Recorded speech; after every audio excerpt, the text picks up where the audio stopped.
measure dry ingredients.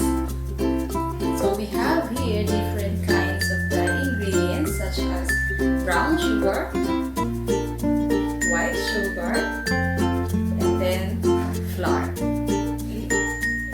So I will show you how to measure ingredients accurately using measuring cup and measuring spoon. So let us begin with the things that we needed in measuring ingredients. So of course, you need these ingredients that you will measure later on. And then you need to have, since you do not have a sifter, then we will have an improvise which is our strainer, which has the small needed holes. And then we also have this one, our plate, and we also need this one, spoon, for scooping your flour or other kinds of dry ingredients. Okay, and then for leveling off your ingredients, you need to use a straight edge knife. But since we don't have a straight edge knife, then we will use the back edge of this paring knife.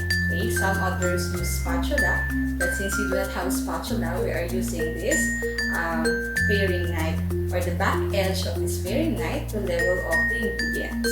Okay, so let's begin with measuring. Let's begin with the flour. Okay, so always remember that sifted flour is different in volume with the regular flour. Okay, because the sifted flour is higher in volume. Okay, whenever we are sifting the flour, we are removing the spaces between the particles of your flour, making it more higher in volume. Alright, so now let's begin with the flour. Okay, so I will just show you how to measure a regular flour. So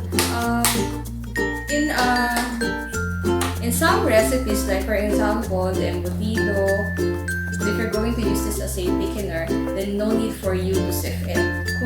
There are some recipes that needs only a regular flour. Okay, but if you are going to bake cakes and then some kinds of bread, then you need to sift the flour. Okay, for better mixing of ingredients. Alright, so first you need to use a spoon, okay, to flop the flour in the container. So if this is our container, then you need to flop. Okay, so you need to flop the flour before scooping it. Okay, and then use a spoon. Step number 2 is to use the spoon to scoop the flour into the measuring cup until overflowing. Okay, so like this one.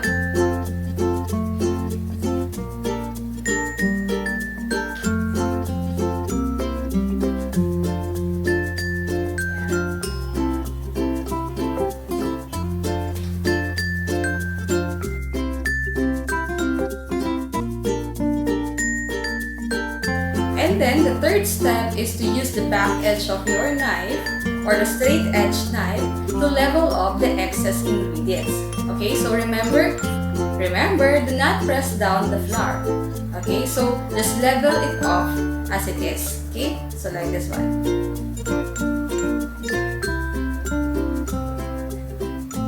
Alright, so this is the accurate measurement of 1/3 cup.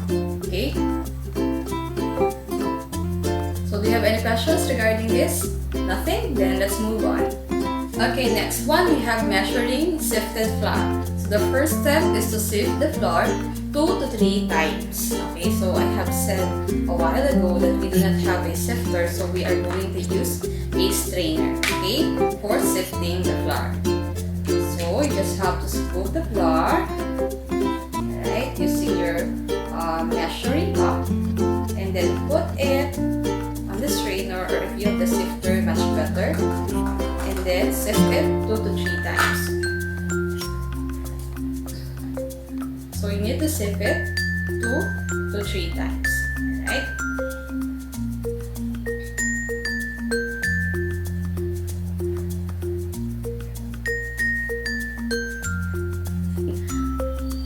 as you can see, the lumps remain on the strainer while I am sifting it.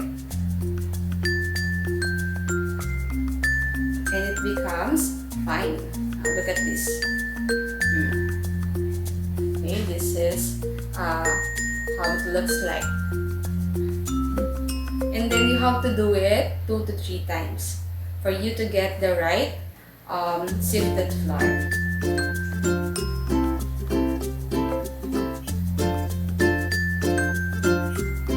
Especially when you are baking cakes, right? It will help you avoid lumps in your baked cakes.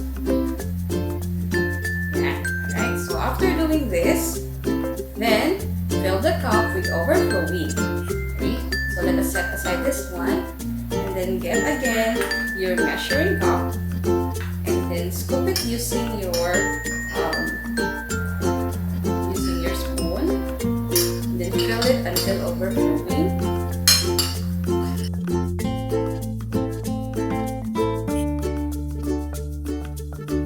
Third step, then level off using a straight edge knife or the back edge of the knife or the spatula.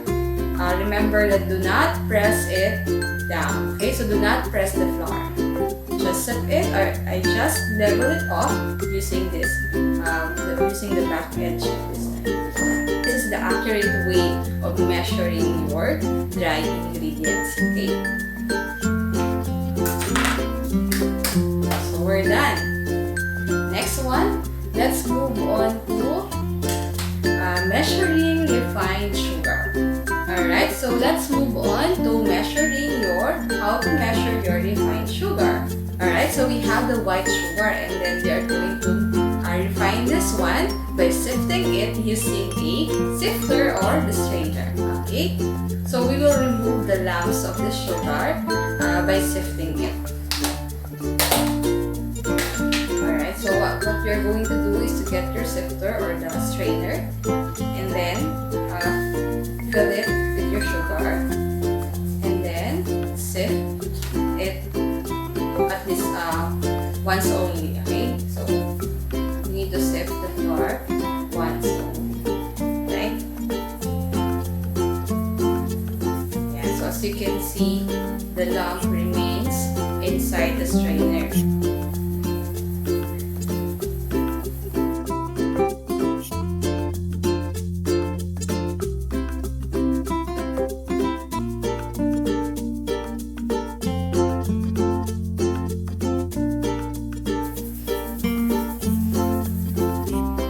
So right after sifting, then you need to use a spoon to scoop the sugar into the measuring cup. So this is our measuring cup. Okay, and then you need to scoop it inside your measuring cup.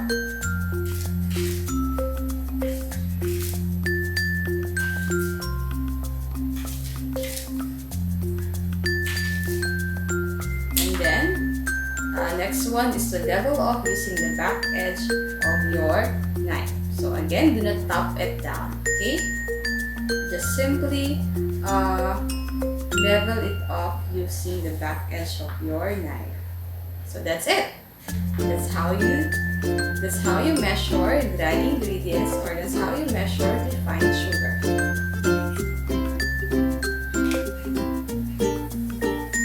Alright, so next one we have the brown sugar. So how to measure brown sugar? So we have here brown sugar. Alright, so the first thing you need to do is to fill this cup with overflowing. And of course, we're going to use a spoon. Okay, so this is the first step.